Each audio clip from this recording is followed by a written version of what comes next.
Hello. This is Kimberly. It's episode 319, and I am so excited that you're here today. We're talking about how to stop getting just random sales. So many of you have settled for this in your business, and you've even been upset about it. You don't understand why you're not getting more of a steady flow, a steady stream of sales. And you feel like you're just kind of getting one off here and there, praying for sales, hoping for more sales. And today I want to end this. We're going to fix it. And I'm going to tell you exactly how you're going to start getting those steady stream of sales that you need to support a profitable business. So make sure you pay attention all the way through the end because this is going to massively help you. And if you're new here, welcome. I'm so glad that you found this podcast. I have no doubt it's going to help you along your business journey. If you're in the idea stage, starting or growing, whatever it is, this is for you. If you've got an online business, you're a coach, you're a consultant, service provider, maybe you even have a local business. This content is all for you. I'm sharing everything that I've learned over my last 25 years and everything I learned from people just like you who are building their business streams. And I hope that you really plug in and take this seriously. Now, what you can do first is scroll down in the show notes and get connected. Okay. I've got a free Facebook group. I've got some free downloads and printables and trainings for you that are going to help you. In fact, I have one that pertains to today. So after you listen to this episode, you can go get my free masterclass. It's how to stop flailing and start growing, and get your eyes and ears on that. I think it's really going to help you. And you've got time here. It's about to be the holidays, and you can take some time to work through this and really help your business. And if you've been listening a while, thank you so much to all my loyal listeners. Y'all are amazing and awesome and wonderful. I'm so proud of you. Y'all are just living your dream, and it's amazing. Some of you are just scrounging around trying to make this work, and you're doing so many things. You're learning so much. You are spending time becoming a smarter business owner. You're researching, you're testing things. And I think it's so awesome. And I'm so proud of you. And if you've been listening to this podcast for a while and you find value in it, could you do me a huge favor today? And that would be just to rate this podcast. You can hit the 5 stars. Like if you're an Apple podcast, it allows you just to one click, hit the 5-star rating. And if you have 30 seconds to write a review, that would mean the world to me. And I can't help but think that it tells Apple and all the players out there to show this to more people like us. So that is it. Okay, on to the episode. Well, hello, friends. How are you? How is everything going in your business? I'm so excited for you. I'm so proud of you. Like I said a second ago, I really am so proud of y'all. Y'all are doing so many great things, and it's just wonderful to watch. And today we're talking about how to go from those random sales that you may be getting to a more steady stream, to a dependable income. Like, how do you do this? And I know it can be super frustrating, especially if you're just starting your business. You're like, okay, I got a sale. Now I need another one. How do I get it? And you have to be putting things in place. But I think a lot of business owners sometimes don't realize what they're doing wrong. So let's kind of go through how most small business owners I see, especially new ones, are kind of operating. Okay. And this is what many of you don't want to admit. Okay.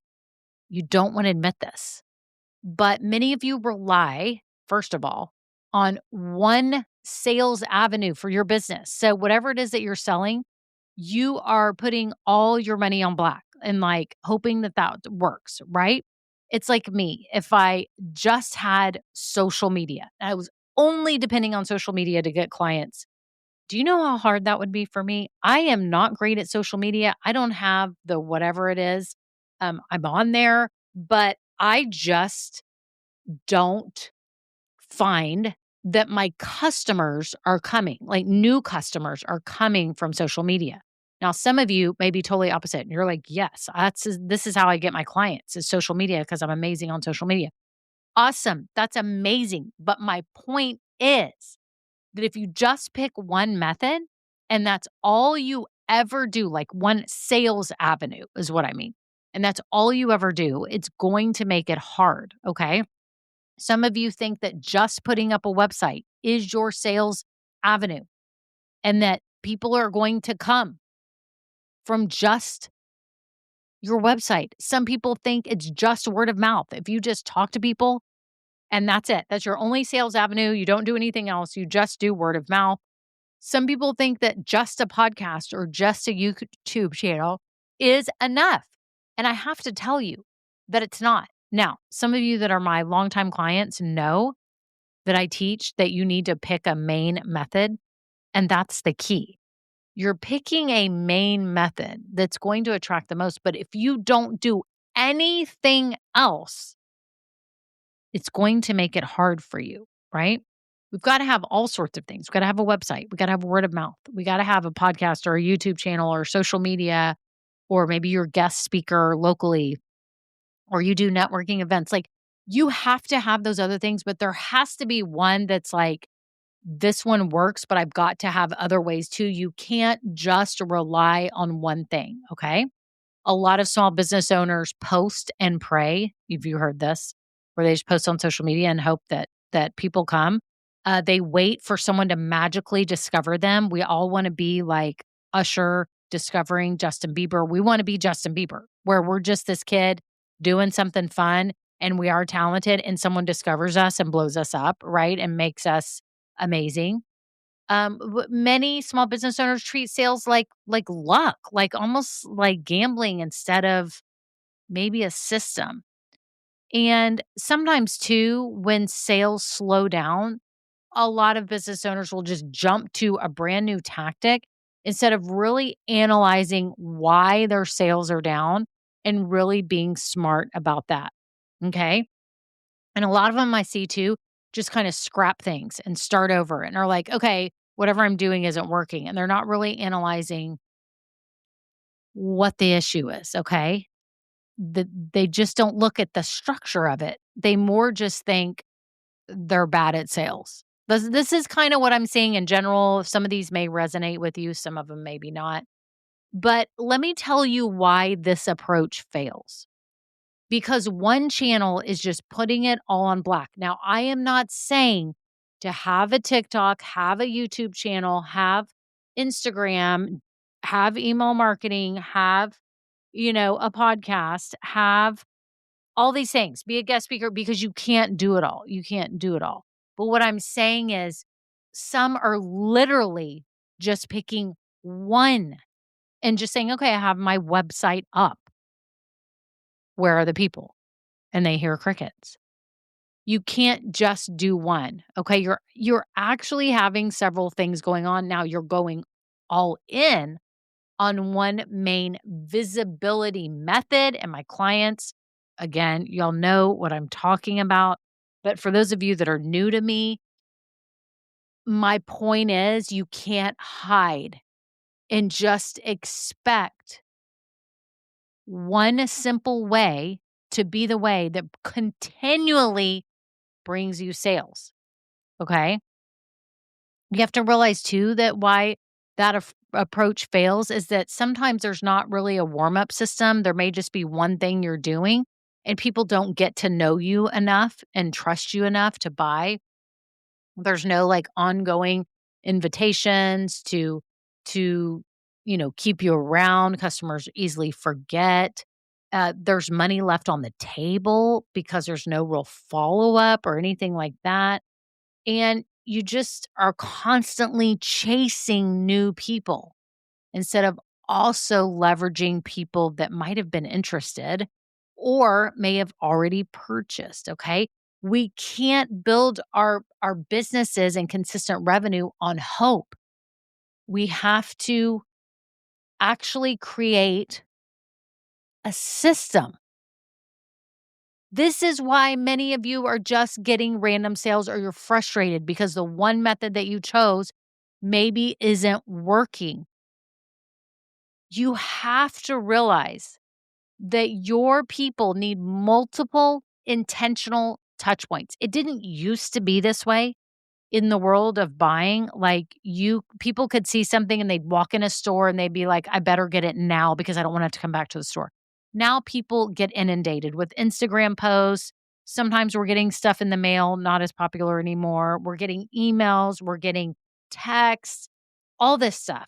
But there's multiple touch points. And I want you to start thinking about the businesses that you frequent and maybe something you signed up for. You put your name on an email list or you saw something. I mean, I'm getting those little forms for entering my email all the time, and they're getting really clever about them, right? You have to have several ways that prospects can enter your world. Again, it could be word of mouth. It could be showing up on social media and then having one major main platform like a podcast, a YouTube channel, you do public speaking, right? And then maybe you have your email list. That's another touch point, right? We don't often think about that, but it is. It's another way that you are marketing to your people. And you have to have clear, repeated invitations to take the next step. You have to constantly be reminding them, showing them stuff. And you have to have a simple and smooth buying experience. We don't want any hiccups along the way. Your clients or prospects need this whole, what I'm going to call ecosystem. Have you created an ecosystem? Do you have like a world that people enter the moment they first get in touch with you? I want you to think about it right now in your business. Say you post something on social and someone wants to maybe keep following you or to know more about it, or they were searching and found you. My question to you would be, what happens next? Do you lead them somewhere? Do you invite them to get on your email list, to get a coupon, to you invite to an event, to follow you, to listen to you, to download something, to get a free sample, get a free quote? Is there something that you're doing? Is there like a world that they enter? And when they enter the world, do I feel like, or do they feel like that you're the one for them? Like, are you helping them understand that you're the expert? Here's an example. I have been looking at some new patio furniture. We have a little fire pit outside, and I was like, I need to get maybe some Adirondack chairs, but some of them sit too low. And I know the go-to brand is Polywood. I don't know if y'all are familiar with Polywood, but they last outside. And our weather here is so horrible with like humidity and rain and all this stuff. So you have to have really durable outdoor furniture or it just doesn't work, like in an uncovered environment, like outside. But anyways, I've kind of known that Polywood is the go-to. I'd seen it at Costco, and y'all know that I'm a frequent Costco shopper. My husband had gotten some for our lake house. So anyways, I was going to get some for our back and do the little fire pit. And I was like, I guess I'm just going to look at Polywood. So I get on their site and I start reading about how they have a 20-year warranty, you know, all this stuff. So I'm looking at it, but some of it's expensive. Some other pieces are expensive. That the Adirondack chairs are actually pretty reasonable. It's all the other stuff. Like I was trying to look at some Chase lounges and stuff. And I just keep going back because everything they have, like I keep going back on their site. It's like the 20-year warranty. I go look at any other outdoor furniture, and the outdoor furniture that I currently have that I bought from a really nice place has just completely worn out. And I want the 20-year warranty. I feel like they're the experts in this. Like no one else I can really find this quality. And so now their ads are popping up on my social media. I'm getting emails from them about the different pieces. And the touch points are just all around. Like now I got into the vortex. I got sucked into the vortex and now all I see is their stuff. Again, I'm getting emails. I did place an order for some more modern looking Adirondack chairs that weren't so deep because my daughters are little. We're all like, I'm 5'3.5". My youngest is like 5'2.5". My other one's 5'1.5". And we get in those Adirondack chairs and we feel like we got sucked in and we can't get up. We literally can't get up. And so now I'm like, we need some that aren't so deep to the ground. Anyways, I found some more modern looking ones that aren't so deep. Anyway, so I ordered those, but I am in their world. I'm seeing how they make their products. I'm seeing all the beautiful colors, the warranty, and every touch point that they're having with me now is in this voice and personality. Like I got an email update on my order and it was like, we're so excited to have you in our circle. something like that. I'll have to look it up, but it was like to have you with us or in our family. Like all of a sudden I entered a family. Are you making people feel like this? Have they entered your world, your family, where they keep getting updates on this world that you've created, this utopia?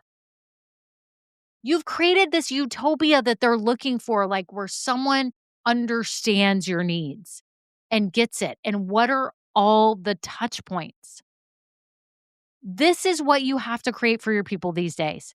You have to create a world, an ecosystem, a utopia, whatever you want to call it. But you have to create it. So you have to ask yourself, when someone enters my world, whether it's they talk to me, they hear my podcast, see my YouTube channel, see my TikTok, if when they keep getting stuff like how are they going to get more stuff? And what is the voice? What is the imagery? What is the feel? What is the vibe that they are getting from you now once they enter your world? And if you have not created a world, then you've just created a random, like, little planet off in outer space where you're forgettable. That's basically it. You're forgettable. You have to welcome them to the family. You know, when you go somewhere new and then people are welcoming and kind and want you to try something and share something with you, you do. You're like, whoa, I feel welcome here. This is making me happy.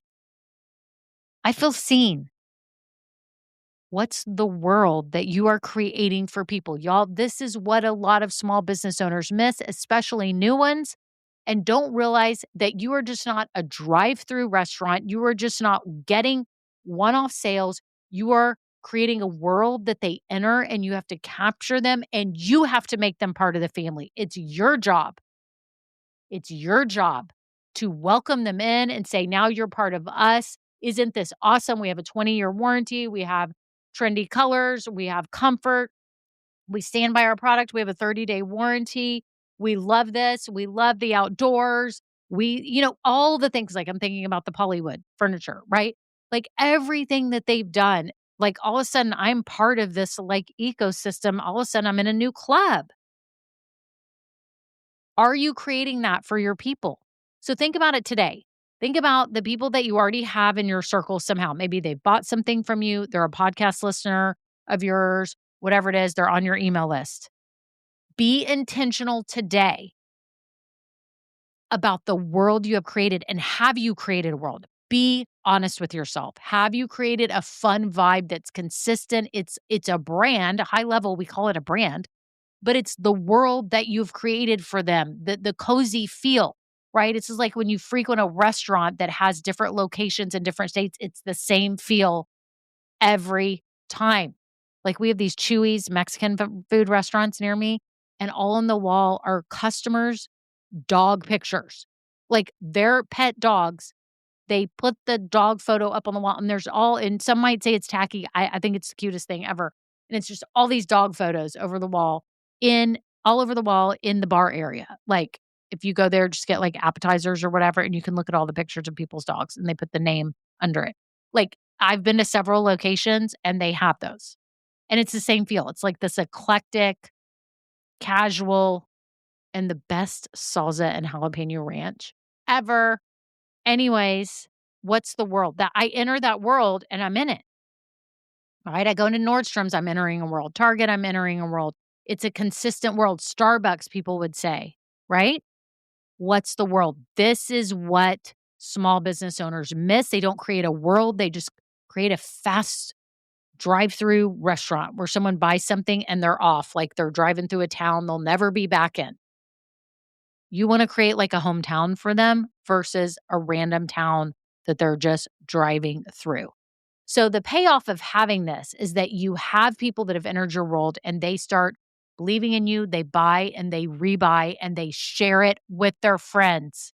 That's what you want. You want your business to be so great that they tell other people about it. You're not dependent on one platform. You stop chasing people, you stop guessing. You stop living in a sales roller coaster mode and you get steady, reliable revenue. It's amazing. And your customers feel connected. They don't feel like pressured to buy. They want to buy. Costco doesn't pressure me to buy anything. I'm like excited to see what's going on in the store and go there. on a Sunday afternoon after church and see what the heck they have that's new, right? So think about it right now, how you've created a world, and have you created like this whole ecosystem that's set up. Again, this is what many small business owners miss. I have a free training that gives you the 5 steps for how you create the system. It's called How to Stop Flailing and Start Growing. And I talk about the system. It's basically your ecosystem, it's your sales machine, it's how you're going to do this and keep people involved and there and show up and get consistent sales. So you can get that free training. And then I do have my course. It's my Grow Getters course. It's a self-paced course. It's the same one I taught to my group programs, and you can get access to it. And I go through all of it in detail. So you can have your whole ecosystem all set up and you have this flow, and you don't just have a drive-through business. You have one that people feel a part of, and that you're able to maintain this whole system and go out and market it and run your business in a way that fits into this season of your life without burning out and all that, that you can have repeat customers, you can have consistent sales, and you can continually and easily grow your business. So again, check out the free training below. Make sure you check out the Grow Getters course where I teach you everything. And I'm just so excited for you. I think when you have this aha moment that you realize you're not just creating a sale, you're creating a whole world for an ecosystem for people to be part of and to continually buy from, and they're so excited to refer you to other people. This is how you're going to make the income that you dream of making. So that is it. Y'all have a great day. Until next time, bye now. Now, this episode may be over, but our relationship does not have to end here. Head on over to KimberlyBrock.com, and yes, you can get more valuable information for your journey. And you know what? You don't need to go through this alone. I would love to help you. Thank you so much, and have a great day. Bye.